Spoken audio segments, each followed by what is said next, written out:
Chapter 2, the second verse. Under heaven, all can see beauty as beauty, only because there is ugliness.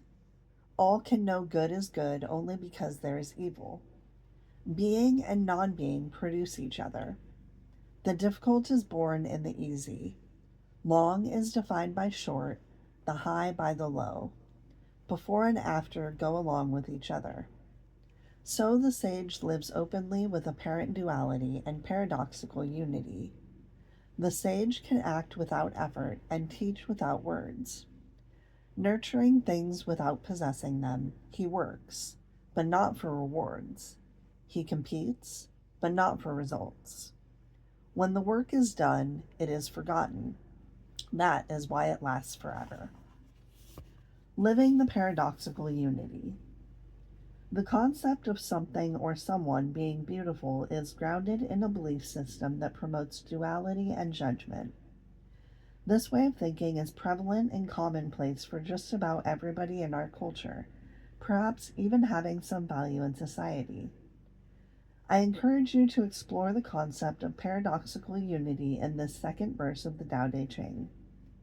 By changing your thoughts, you can change your life and truly live the bliss of oneness. Has it ever occurred to you that beauty depends on something being identified as ugly? Therefore, the idea of beauty produces the idea of ugliness and vice versa. Just think of how many concepts in this duality belief system depend on opposites. A person isn't tall unless there's a belief system that includes short. Our idea of life couldn't exist without that of death. Day is the opposite of night.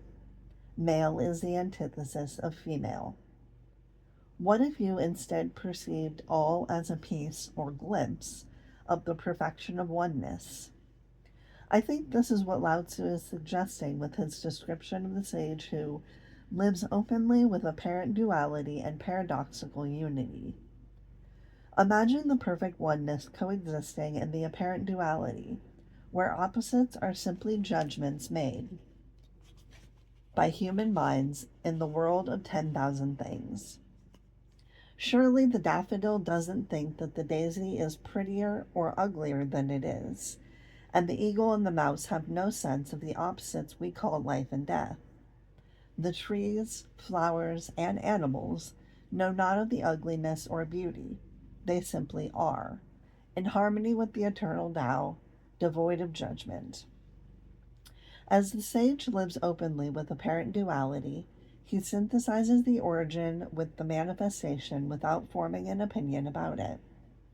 Living without judgment and in perfect oneness is what Lao Tzu invites his readers to do.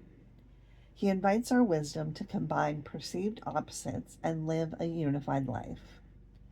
The perfection of the Tao is allowing apparent duality while seeing the unity that is reality. Life and death are identical. Virtue and sin are judgments, needing both to identify either. These are the paradoxes of a unified life. This is living within the eternal Tao. Once the dichotomies or pairs of opposites are transcended, or at least seen for what they flow in and out of life like the tides. Practice being a living, breathing paradox every moment of your life. The body has physical boundaries. It begins and ends and has material substance. Yet it also contains something that defies boundaries, has no substance, and is infinite and formless. You are both the Tao and the 10,000 things simultaneously. Let the contrasting and opposite ideas be within you at the same time. Allow yourself to hold these opposite thoughts without them canceling each other out. Believe strongly in your free will and ability to influence your surroundings, and simultaneously surrender to the energy within you. Know that good and evil are two aspects of a union. In other words, accept the duality of the material world while still remaining in constant contact with the oneness of the eternal Tao. The debilitating necessity to be right and make others wrong will diminish. I believe that Lao Tzu would apply the Tao Te Ching to today's world by suggesting the following.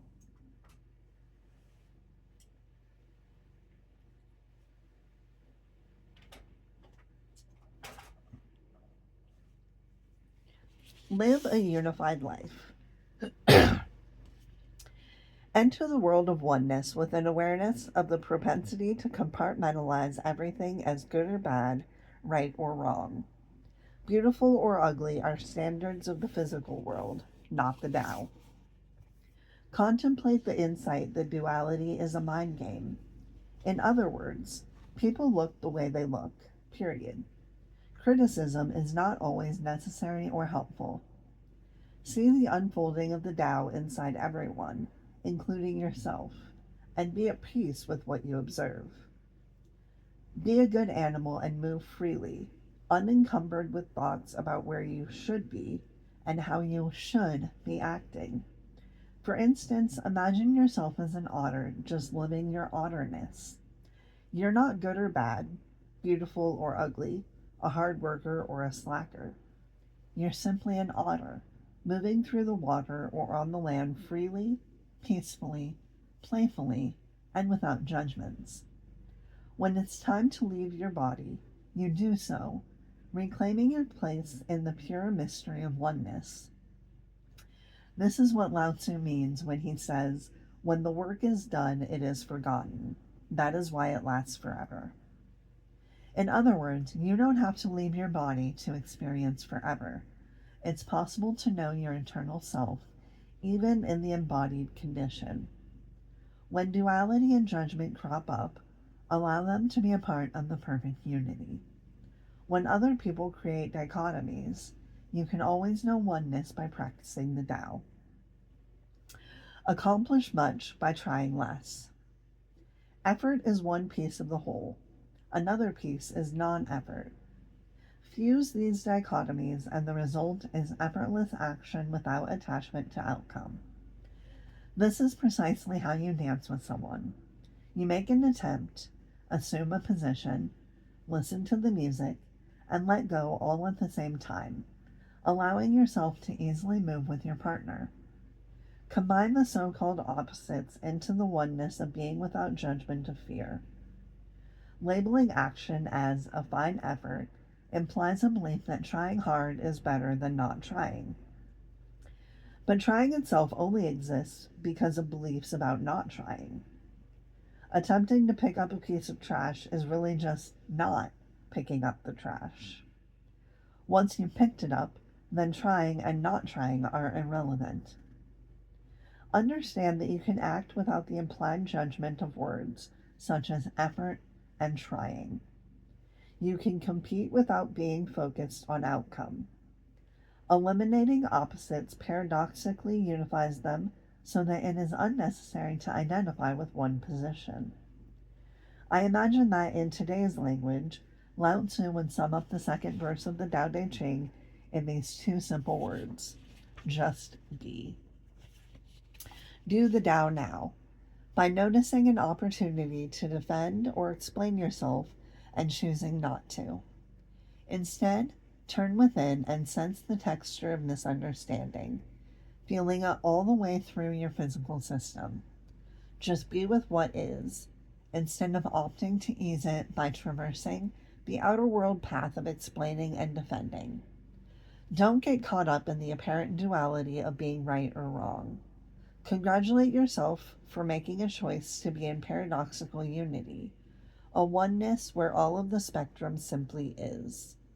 Silently appreciate the opportunity, along with your willingness to practice your sageness.